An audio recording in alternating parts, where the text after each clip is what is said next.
This is the Torvol Pit Stop Pro, and it's been my daily driver FPV backpack since at least 2, maybe 3 years ago. I'm not sure how long ago they sent it to me to review. And I love this backpack so much that basically every time I review a backpack, the review boils down to in what ways is it as good or better or worse than the Torvol Pit Stop Pro, which I love. And so far, no matter how many good things I might have to say about a backpack, none has ever managed to replace the Torvol Pit Stop Pro when it comes down to it. But today, we've got something interesting to look at because this is the iFlight backpack. And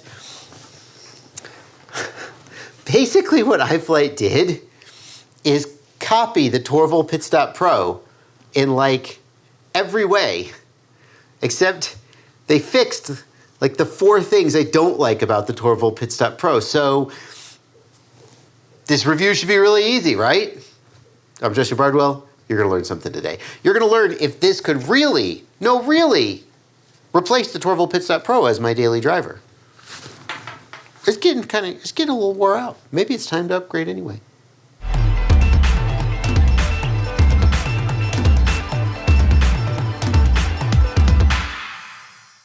The iFlight FPV drone backpack that you can see me review was purchased by me with my own money. I have not received any cash or other compensation from anybody in exchange for this video, and nobody has had any approval or preconditions on the contents of this video.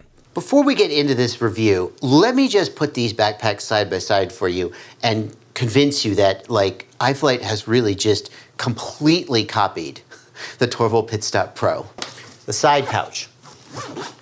This was actually what convinced me that they were just blatantly copying. We have 2 mesh-covered zipper compartments up on top. On the side here, we've got a zipper compartment here, and we've got an open compartment up at the top with a little bit of Velcro. That didn't happen by accident. Over here on the other side, there is one big mesh pouch here, and then one big open pouch there.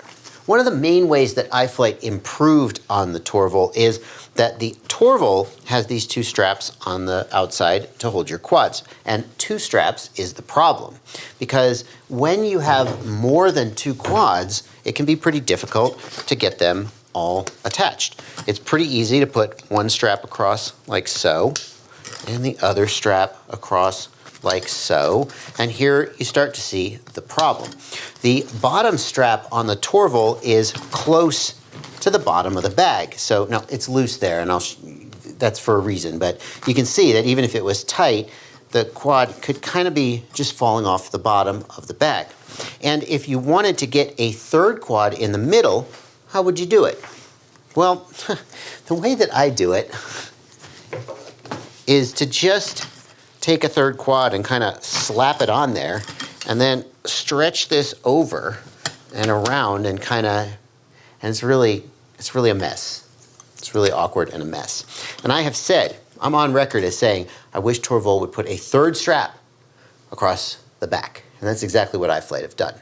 Both the Torvol and the iFlight bag have outside pouches. The iFlight bag has the straps at the top, whereas the Torvol bag is just like Velcro and has gotten a little bit looser over time.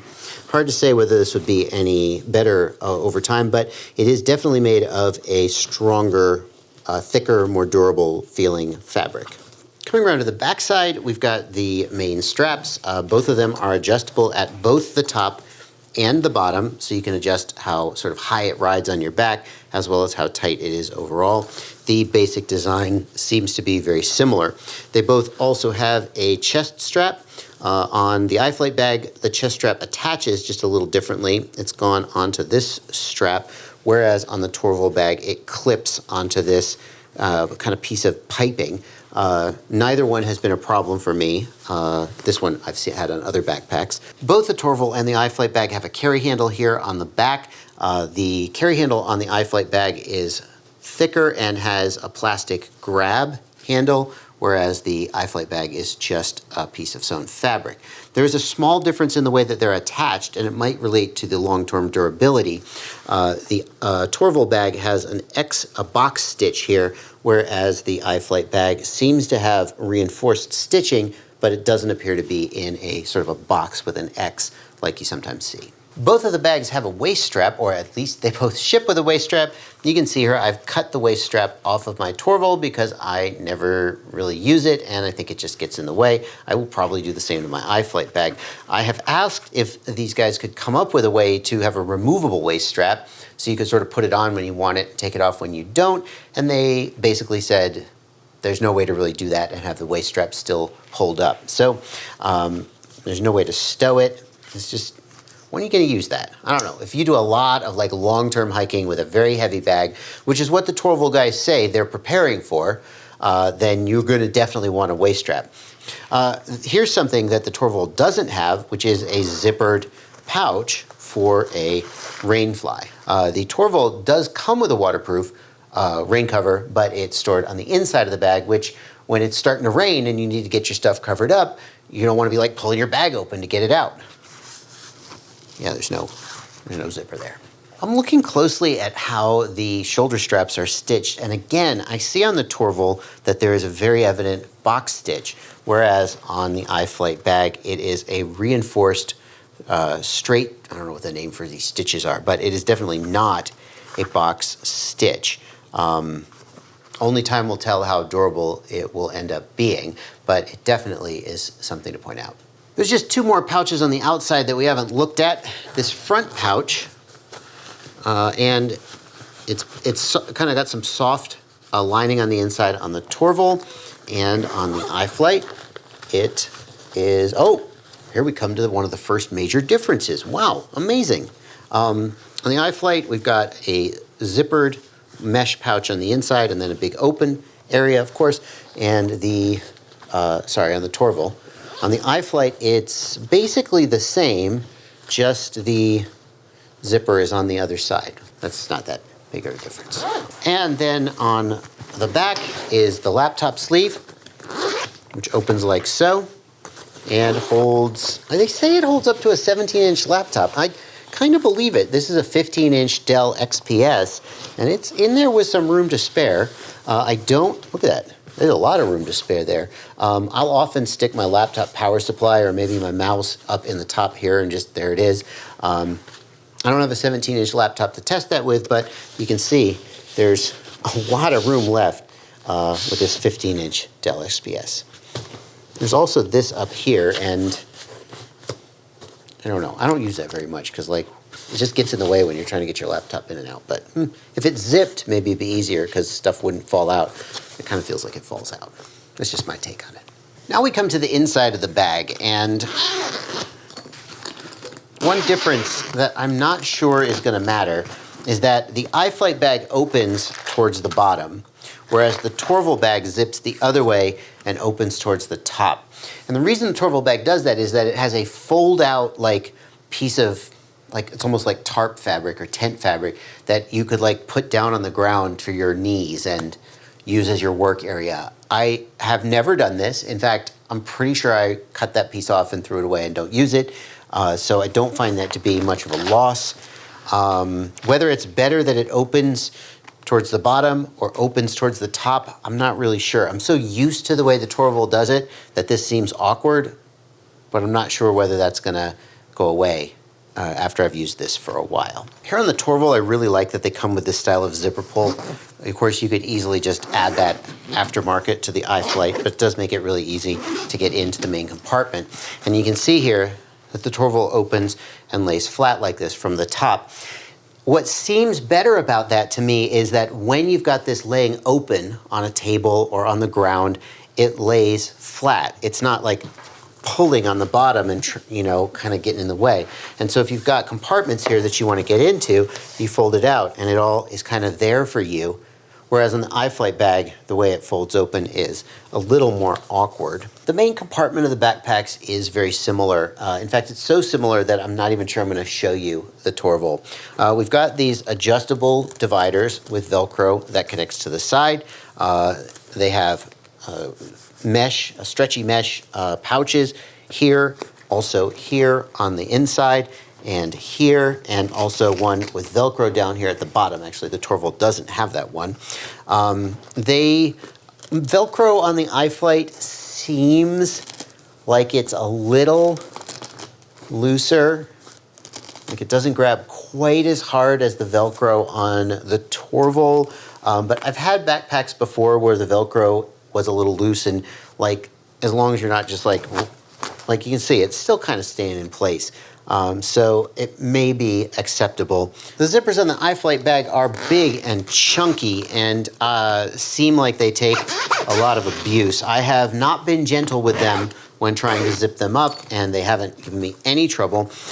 In addition, they have this cover here, which is what makes me think they're intended to be, I think this is a waterproof zipper, or at least a water-resistant zipper. That's what it looks like to me. So you may not even need that rain cover unless you've got stuff on the outside that you don't want to get wet, of course. What about the controller? I haven't had a controller in here, just for no reason. It was just downstairs. The way that most people put their controller into this kind of bag is to lay it flat like this. There is enough room at the top that the gimbals aren't in trouble. I have never used a gimbal or switch protector with my Torvol, and I have never broken a switch or a gimbal when inside here. I also want to point out, I do not put my Orcas in here with antennas on like this and transport them. You might get away with it, but it seems risky to me. It's just like this because it's laying around the house, just for the record. If you have a bigger controller, like this Spectrum DX6E, it will go, even with the antenna. That's really, I'm kind of surprised. I didn't think it was going to fit. For people who have much bigger controllers, one way around that is to put this wall vertical and set the controller down in like this. It'll go down further in, and when the wall is vertical, it'll go to this shelf. I don't like that because I feel like you lose a lot of space that I'm using for other things, but it is an option. For those who want to put quadcopters inside the bag, I think your options are going to be somewhat limited. Let's just take these batteries out of the bottom. Well, I'm not even sure. Here, let's take the DJI goggles out. And you'll see I have digital and analog goggles in here. And we'll take this out, and we'll make as much room as we can in here, and then we'll see, can I put a 5-inch quad in there with props on? No. Could I put a 5-inch quad in there with props off? Probably, but boy, you've given up a lot to do that. This is not like the Pyrodrone backpack that is just going to hold everything on the inside. This is going to hold a lot on the inside, but not everything. By the way, if you want to see my review of the Pyrodrone backpack, I'll put a link down in the video description. It's a pretty amazing bag, although it did, mine broke. Anyway, link in the video description. Now, a lot of you guys probably noticed that I had my batteries in the bottom of the bag and they weren't in like a fireproof container. The iFlight bag does come with a fireproof bag, fireproof. It's debatable how fireproof it is. It will help contain a fire, but here's the thing, and it's why I've moved away from using it, although I am not encouraging you to do the same, and if you do, you do it at your own risk. If you got 15 or 20 batteries all stuffed in here and one of them lights off, how much difference is this bag really going to make as they all, one by one, light on fire? Maybe it'll make some difference. But personally, I found that one day I was just like, you know what? I'm just going to stuff them in there and take them out when I need them. And I actually get more space to use for other things when I'm not carrying all the batteries in the world. So I've moved away from using this, but a lot of people would prefer to use it. And they're probably right. Here's the final place that iFlight, in my opinion, improved something that I didn't like about the Torvol bag, and that is the organization of this, this flap here. The iFlight bag has a lot of zipper pouches, zipper mesh pouches that let you store, well, you can see I've just got random stuff. I got tape, I've got spare parts, I've got some plugs and wires and hardware and so forth. You can see what's in there really easily because it's mesh, it's zipper. You can keep everything organized, and when you open the bag, it's right here and ready to go. On the Torvol, I always felt like this was kind of wasted space because, as I said earlier, what Torvol did was they had a fold out, and it's not here because, as you can see, I cut it off because I didn't just wanted taking up space in there. They had a fold-out like knee mats that you could make a working space.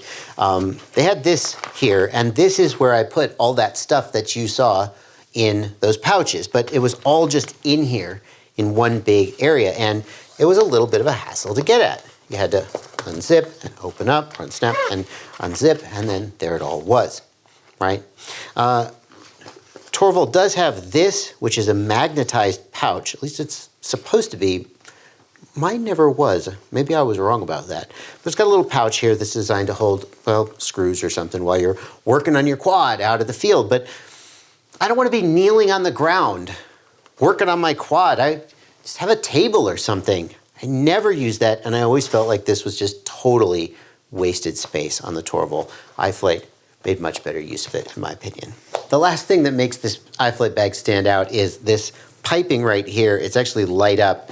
They call it LED, but I'm not actually even sure if it's LEDs or some other form of electronic lighting. But for about $16 extra, you get this lighting module that plugs in inside the bag. You plug it into a battery, and it lights this up. It might even just be a light pipe. I'm not sure. I thought I ordered that so I could demonstrate it for you, but I don't seem to have it. So either, most likely I just forgot to order it by accident, but it lights up. So that's kind of cool. So that brings us to the end of the video, and as always, the question, which one should you buy?